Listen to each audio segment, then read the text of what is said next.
Assalamualaikum, welcome to another video. I am Ahmed Raza, head of English proficiency tests at Edify Group of Companies. In this video, I'm going to talk about 3 questions that you should prepare if you wish to excel in your Oxford speaking.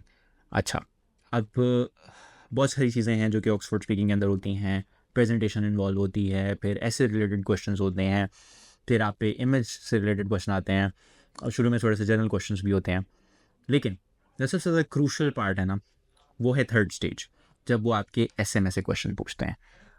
और majority of the time आपका जो test है वो with held भी इसी वजह से होता है कि आप उन क्वेश्चंस को जस्टिफाई नहीं कर पाते हो. तो इस वीडियो में मैं आपको बताऊंगा कि एक्चुअली वो इस क्वेश्चन में देख क्या रहे हैं.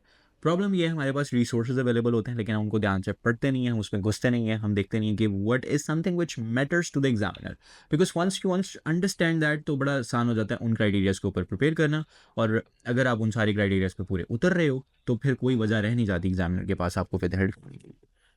अब स्टेज 3 इकट्ठे पढ़ते हैं. देखो, stage 3 will be devoted to the question time concerning the written essay.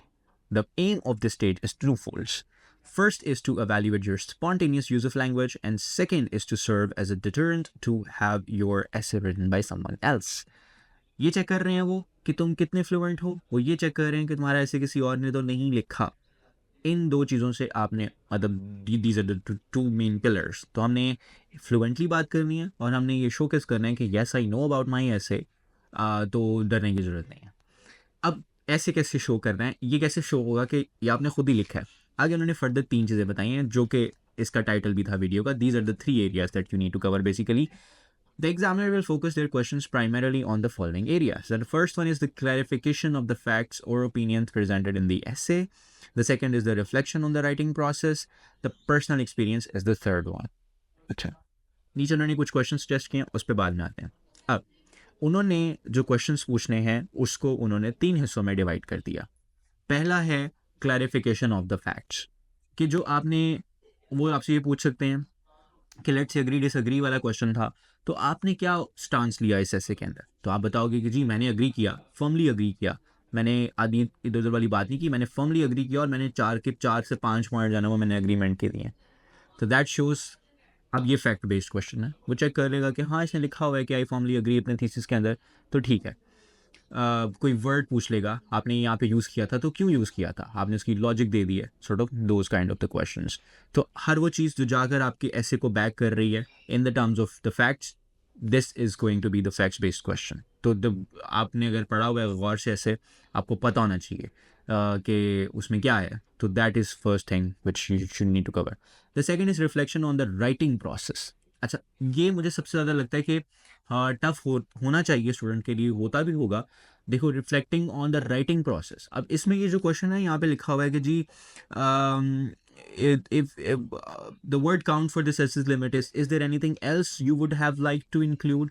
अब आप रिफ्लेक्ट कर रहे हो उस पर कि अगर मैं कुछ और ऐड कर सकता तो मैं क्या करता, या फिर वो ये पूछेगा कि रिसोर्सेज कौन से यूज़ किए थे when you were writing this essay, what are some of the resources that you used when you were writing this essay. तो ये रिफ्लेक्टिव क्वेश्चंस में आ जाते हैं जिसमें आपने याद करके बताना होगा कि हाँ मैं अगर लिख सकता तो मैं ये करता, और जब मैं लिख रहा था तो मेरे दिमाग में ये चल रहा था. तो these are the reflection based questions. And the final one is the personal experience. ठीक है, कि व्हाट डू यू बिलीव, आपका इसके ऊपर क्या स्टांस है. तो हम इनको इस तरह से इन कैटेगरीज के अंदर कर सकते हैं. जैसे कि वो कहता है इसमें होगा कि ये देखो, can you tell me about the aspects you were mostly impressed by. अब this is opinion. You were mostly impressed by.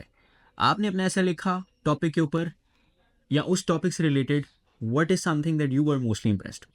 तो आप जी इस रिसर्च के ऊपर बड़े ज़्यादा इम्प्रेस थे जो आपने यहाँ पे कोट की है, क्योंकि जब आपने ये पहली बार पढ़ी थी तो it just blue your mind.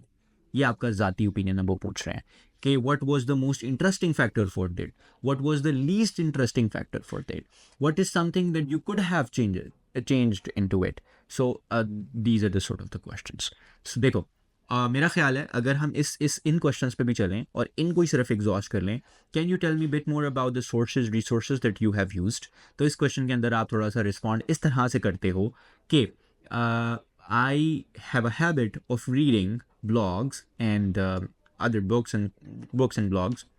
So the examples and the research that I quoted in my essay was based on my prior knowledge that I gathered by reading those materials. तो मैंने वो रिसोर्सेज यूज़ किए. अब आपने obviously ये तो नहीं बताना ना एग्जाम में कि मैं गया, मैंने वेबसाइट्स को सर्च किया और मैंने गार्डियन जो है उसको कोट किया जाके.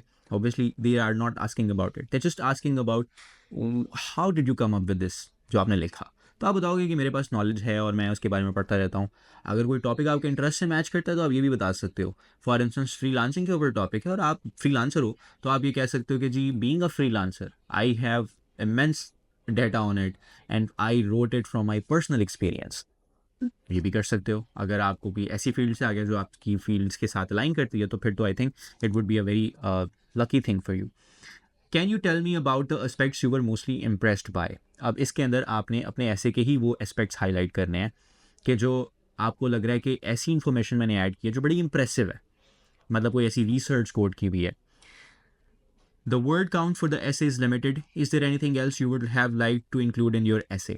अच्छा, हम जब इनको कर रहे हैं तो मैं यहाँ पे ये भी चीज़ हाईलाइट करना चाहूँगा कि आप ऐसे में ये चीज़ें रिफ्लेक्ट किया करो.